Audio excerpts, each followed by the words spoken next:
हम स्वामी शिष्य संवाद बांग्ला में, जिसको हिंदी में स्वामी विवेकानंद जी के संग में कहा है, उसका पाठ कर रहे हैं। और पिछली बार हमने जो छोड़ा था वो परिच्छेद 13 था, जिसमें श्री राम कृष्ण की जन्म तिथि पूजा का उत्सव हुआ था।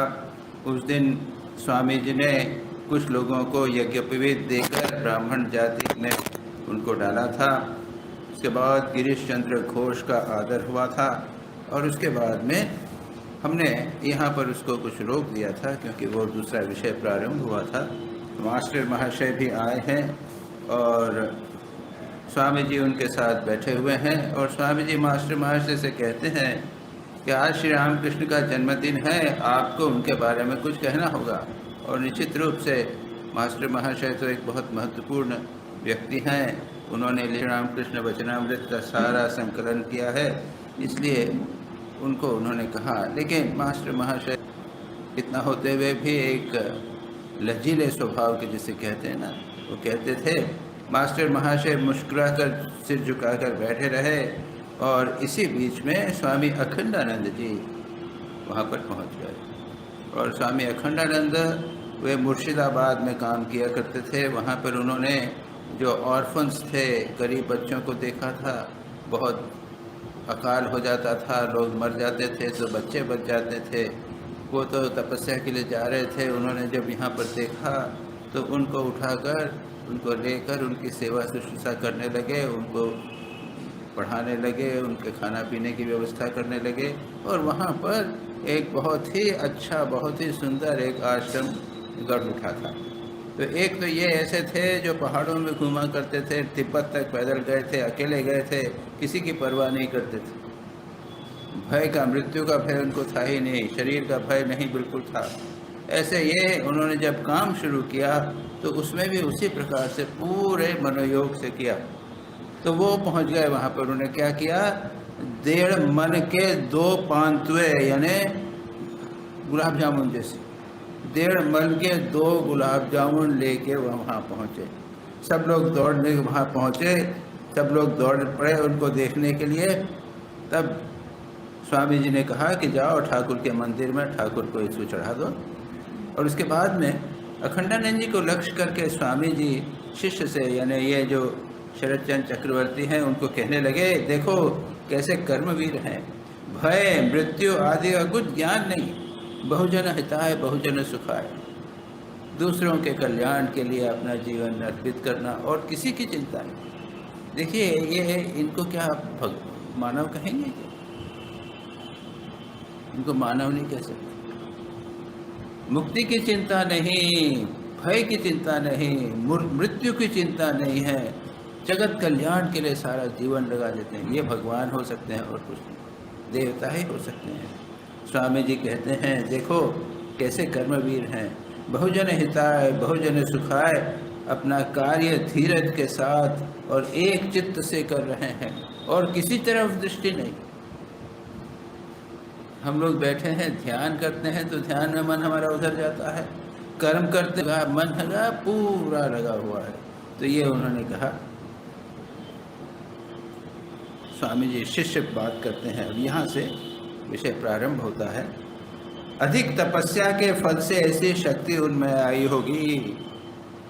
तपस्या करते हैं ना, गीता में 3 प्रकार के तप कहे हैं, शारीरिक तप, वाचिक तप, मानसिक तप इत्यादि की विस्तार से तपस्या का वर्णन गीता के अंदर है। क्या है? अनुद्वेगकरम वाक्यम सत्यम प्रियहितम च यत्। ये है देव द्विज गुरु प्राज्ञ पूजनम शौचम आर्जवम ब्रह्मचर्यम अहिंसा च शारीरम तप उच्यते। शरीर, शारीरिक तप क्या है? देव और द्विज की, देवताओं की, ब्राह्मण की, गुरु की, प्राज्ञ विद्वान व्यक्तियों की पूजा करना, शौच यानी शरीर का पवित्र रखना, आर्जव यानी स्ट्रेट फॉरवर्डनेस जिसे कहते हैं, सरलता। उसके बाद में ब्रह्मचर्य, अहिंसा, इसको शारीरिक तप की संज्ञा दी गई। उसके बाद कहते हैं अनुद्वेग करम वाक्यम सत्यम प्रियहितम च यत् स्वाध्यायाभ्यसनम चैव वाङ्मयम तप। वाणी का भी तप हो सकता है। क्या कहे? द्वेग अनुद्वेग करम वाक्यम, ऐसा वाक्य नहीं बोलना कि जिससे दूसरे को किसी प्रकार का कष्ट होवे। सत्य बोलना, प्रिय बोलना और हितकर बोलना, और स्वाध्याय में लगे रहना, अभ्यास करना, इसको वाणी का तप कहा गया है। मनः प्रसाद सौम्यत्वम मौनमात्म विनिग्रह भाव संशुद्धि ये तत् तपो मानसमुच्यते। मन प्रसाद, मन की प्रसन्नता, सौम्य भाव, मौन भाव, आत्मा का यानी मन का निग्रह, भाव संशुद्धि, मन का भाव पवित्र होना चाहिए, कोई राग द्वेष न हो गए, इसको मानस तप। तो गीता में ये शारीरिक, मानसिक और वाचिक तप। तो यहाँ पर शिष्य कहते हैं अधिक तपस्या के फल से ऐसी शक्ति आई होगी। तपस्या से फल शक्ति आती, याद रखिए। श्रद्धा क्या है? कोई भी कार्य आपको सत्य बोलना है तो सत्य बोलना कि इतना आसान है क्या? अहिंसा, तो उसमें आपको पूरा मन लगाना पड़ेगा, एकाग्र मन करना पड़ेगा। मन की शक्ति जो है वो अत्यंत बढ़ जाती है सत्य, अहिंसा इत्यादि के कारण। और इन सब के सारे वर्णन शास्त्र में पढ़ते हैं कि अहिंसा प्रतिष्ठायाम वैरत्याग्य, सत्य प्रतिष्ठायाम क्रिया फलाश्रयत्वम इत्यादि। इनमें अगर प्रतिष्ठित हो जावे कोई तो क्या क्या फल आता है। तो ये जो है ये तप है। तप का हमें समझ लेना चाहिए अर्थ क्या है। किसी भी वस्तु को एकाग्रता पूर्वक करने से इसे हम एक प्रकार से तप कह सकते हैं। और तप दो प्रकार के होते हैं, एक होते हैं शारीरिक तप, मानसिक तप और वाचिक तप। तीन प्रकार के तप किए। इसके अतिरिक्त दो प्रकार के और तप कह सकते हैं। एक तो है जो निग्रह रूपक तप होता है, यानी संयम रूपी तप होता है। हम किसी कार्य को कर रहे हैं, हमने निश्चय कर लिया है कि हम झूठ नहीं बोलेंगे, किसी की हिंसा नहीं करेंगे। हम अपनी जो वृत्तियां हैं, हमारे जो कार्य हैं, क्रियाएं हैं, मन है, उनकी कुछ ही गतिविधि को हम निरुद्ध करते हैं। ये हुआ संयम रूप तप। और अधिकांश तप इसी प्रकार के होते हैं। लेकिन एक और प्रकार का तप होता है जिसको हम कहते हैं घर्षण रूप तप। ये क्या है? इसका सुंदर दृष्टांत हमें उपनिषद में मिलता है। भृगिर्वै वारुणे वरुणं पितरमुपसरार अधि भगवो ब्रह्मेति। वरुण का पुत्र भृगु अपने पिता वरुण के पास जाके बोलता है कि प्रभु मुझे ब्रह्म के बारे में बता। कहते हैं तपसा ब्रह्म विजिज्ञासत्व, तप के द्वारा ब्रह्म को जानो। स तपो तप्यत, उसने तप किया। और तप के बाद भगवान गुरु के पास, उनके पिता के पास गया। उसने कहा क्या है? ये तो वा इमानि भूतानि जायन्ते येन जातानि जीवन्ति यत् प्रयन्त्यभिशम विशन्ति तद ब्रह्म तद विजिज्ञास। जिससे जगत की सृष्टि होती है, समस्त प्राणी उत्पन्न होते हैं, जिसमें प्रतिष्ठित होते हैं और जब जिसमें विलीन हो जाते हैं, उसको ब्रह्म जानो। तप के द्वारा ब्रह्म को जानो। सतप हो तो फिर तप करने चला गया। तो क्या तप किया? ये वह कोई वर्णन नहीं है। वो खाना छोड़ दिया, एक आसन में बैठ के किया, एक आसन में बैठना, बिना हिले डुले बैठना, ये संयम रूप तप होते हैं ना। शारीरिक तप को संयम किया, मानसिक तप किया, लेकिन ये तप क्या है? उसको एक विचार दे दिया। ये तो वाई विधिमानी भूतानि जायन्ते, जिसके द्वारा इन प्राणियों, सारे प्राणी उत्पन्न होते हैं, जिसमें जीवित रहते हैं उसमें नष्ट हो जाते हैं, उसको ब्रह्म ज्ञान। फिर वो ध्यान तप किया। ये तप क्या है? इसको मैं कह सकता हूँ घर्षण रूप तप। सोच रहे हैं, पिताजी ने कहा है कि जिसके द्वारा प्राणी उत्पन्न होते हैं, जिसमें रहते हैं, जिसमें नष्ट हो जाते हैं, बस उसमें मन को लगा रखा। मन की एकाग्रता और मानो घर्षण, उसको उससे कुछ एक बात नहीं निकालने की। फिर क्या निकाला? अन्नम ब्रह्मेति विजानत। उसने पता लगा लिया अन्न है ब्रह्म। क्यों? अन्न से प्राणी उत्पन्न होते हैं, अन्न से जीवित हो जाते हैं, और अन्न से जब शरीर विलीन हो जाता है तो अन्न में यानी वो शरीर को सब उसमें पृथ्वी इत्यादि विलीन हो जाते हैं। अन्नम ब्रह्मेति, मैंने जान लिया। गुरु के पास गए, गुरु ने फिर कहा कि फिर करो, फिर प्राण को जाना, फिर मन को जाना, उसके बाद बुद्धि को जाना। इस प्रकार से एक एक करते करते करते करते वो आनंदम ब्रह्मेति विजानात इत्यादि सब बात। ये कौन सा तप है? इसको हम कहेंगे एक मानसिक चिंतन ही तो होगा ना, ये मंथन, घर्षण, ये भी एक प्रकार का तप। तो यहाँ पर हमने देखा ये दो प्रकार के तप, अभी वो दो प्रकार के हुए, और कई प्रकार के तपों का वर्णन शास्त्रों में मिलता है।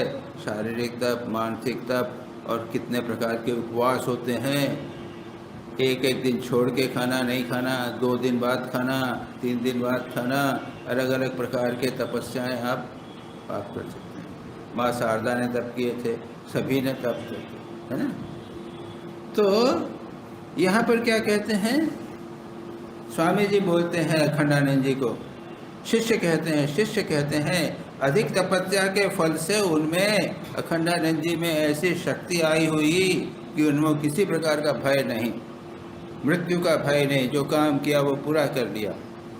स्वामी जी कहते हैं नहीं, तपस्या से शक्ति उत्पन्न होती है, यह बात सत्य है, किंतु दूसरों के निमित्त कार्य करना ही तपस्या है।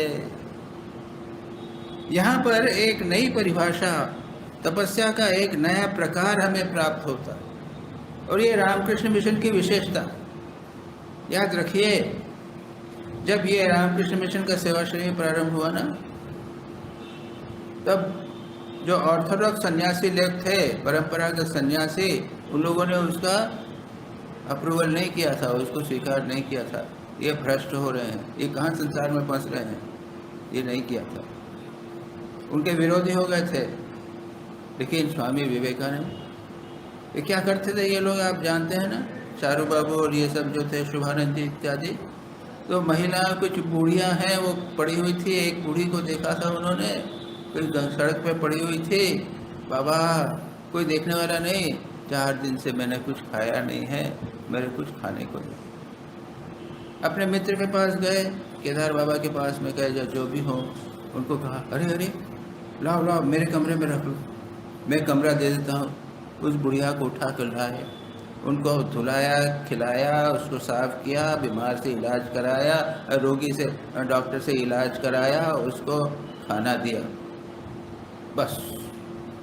उसके बाद चालू हो गया एक कमरा, दूसरे ने कहा मेरा बड़ा कमरा लो, फिर किराए का कमरा, और फिर चालू हो तो परमानेंट। और स्वामी विवेकानंद इसी बीच यहाँ पर आए शुरू के समय में, और स्वामी जी ने ये जब कहा, देखा, स्वामी जी ने कहा वाह बहुत अच्छा।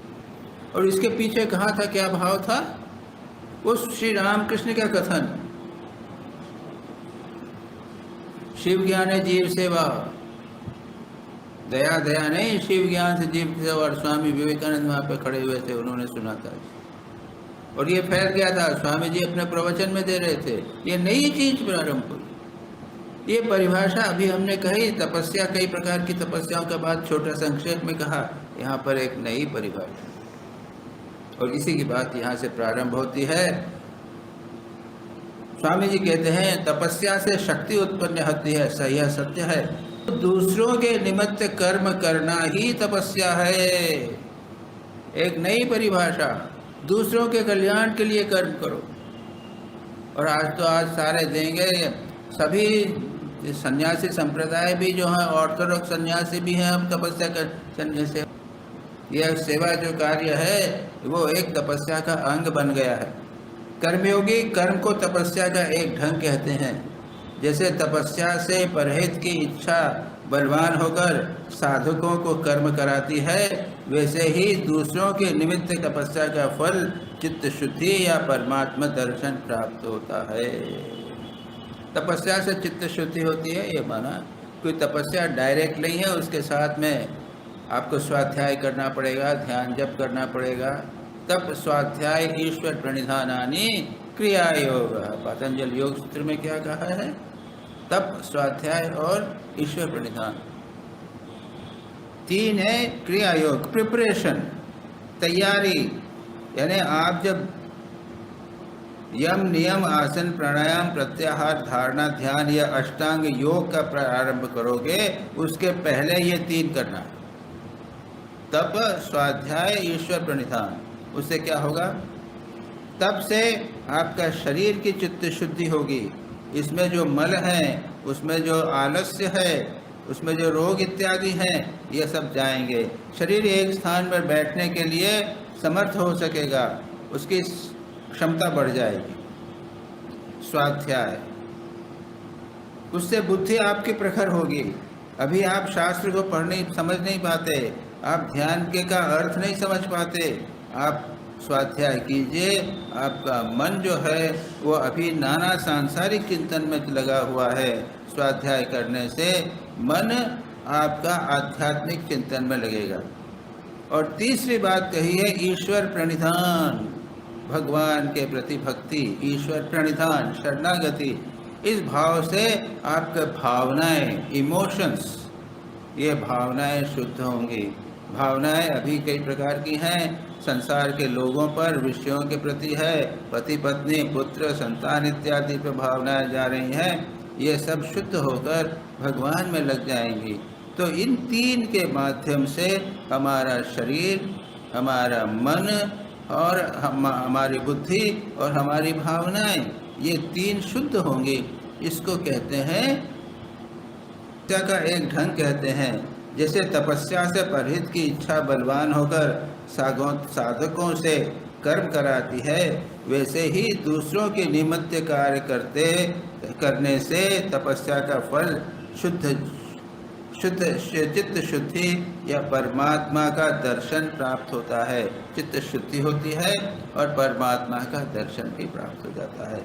यहाँ तक स्वामी जी कहते हैं। शिष्य लेकिन अभी ऑर्थोडॉक्स हैं, पुराने ज़माने का चिंतन है। अगर हमने संसार छोड़ दिया तो फिर क्यों संसार में पड़ेंगे, बैठे हुए ध्यान जप करेंगे। अरे कितना ध्यान जप कर सकते हो?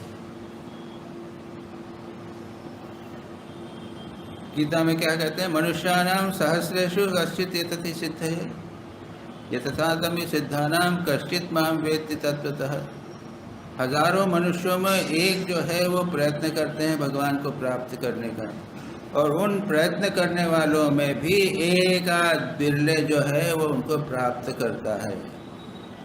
प्राप्त करने की बात रही, एक आध ऐसे व्यक्ति हैं जो बिरले साधना में लगे रह पाते हैं।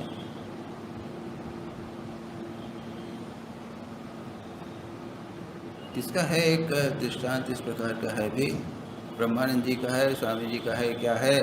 एक वो ध्यान जब कर रहा था, हमारे रामकृष्ण मिशन की परंपरा की है, क्या दृष्टांत है कि उसमें खूब ध्यान जप करने का, मेरे को ध्यान जप करेंगे, बोले कर्म करो कर्म करो।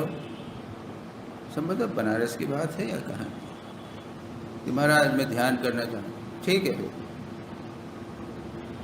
बराबर 8 घंटे ध्यान करना पड़ेगा। नहीं करे तो मैं पकड़ के तुमको कहाँ पड़ूंगा?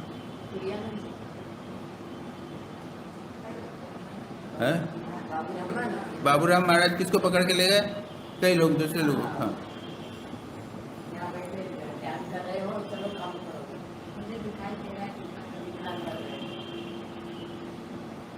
तो ध्यान जब करना इतना आसान नहीं।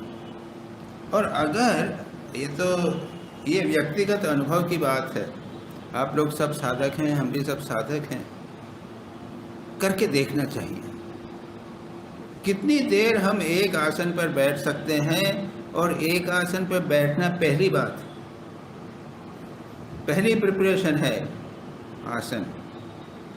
आधे घंटे बिना हिले डुले बैठिए, फिर 1 घंटा कीजिए, इत्यादि से बढ़ाते जाइए, देखें कितनी देर बैठते। उसके बाद में मन को देखिए, मन कितनी देर बैठता है।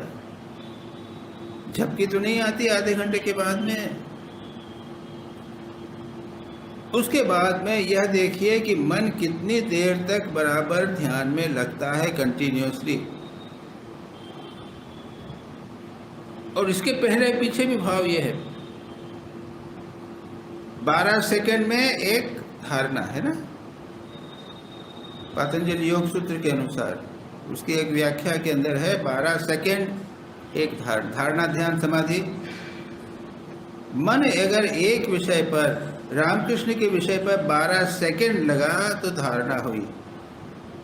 अब 12 गुणित 12 144 सेकंड, यानी 2 मिनट 24 सेकंड, करीब 2.5 मिनट अगर मन एक ही विषय पर लगा रहा, इधर उधर नहीं गया, तो समझ लीजिए ध्यान हुआ। और उसमें 12 को गुणा कर दीजिए तो कितना हुआ, ये करीब 30 मिनट। 30 मिनट अगर निरंतर कंटिन्यूअसली मन लगा रहे तो वो समाधि हो गई। तो फिर आपको 8 घंटे ध्यान करने की क्या आवश्यकता है?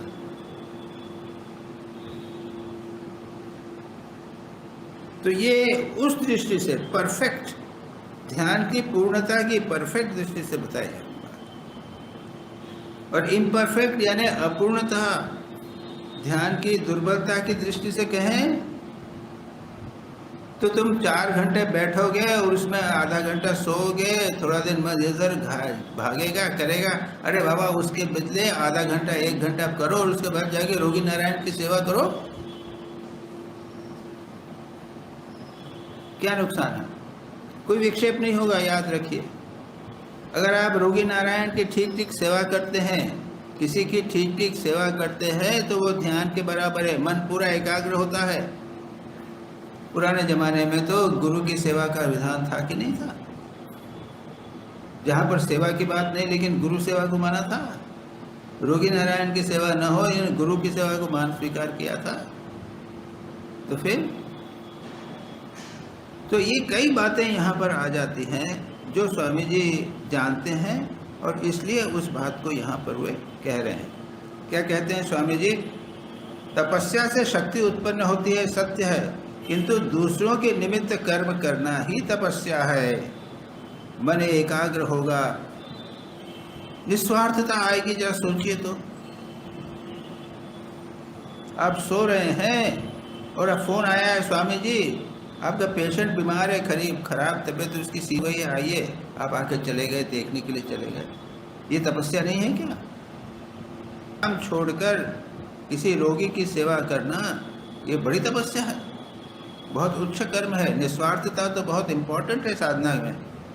उसके बाद में कर्मयोगी, कर्म को तपस्या का एक ढंग कहते हैं। जैसे तपस्या से परहित की इच्छा बलवान होकर साधक से कर्म कराती है, वैसे ही दूसरों के निमित्त कार्य करते समय फल चित्त शुद्धि या परमात्मा दर्शन प्राप्त होता है। वही दूसरों की सेवा करने से चित्त शुद्धि होती है और परमात्मा का साक्षात्कार होता है।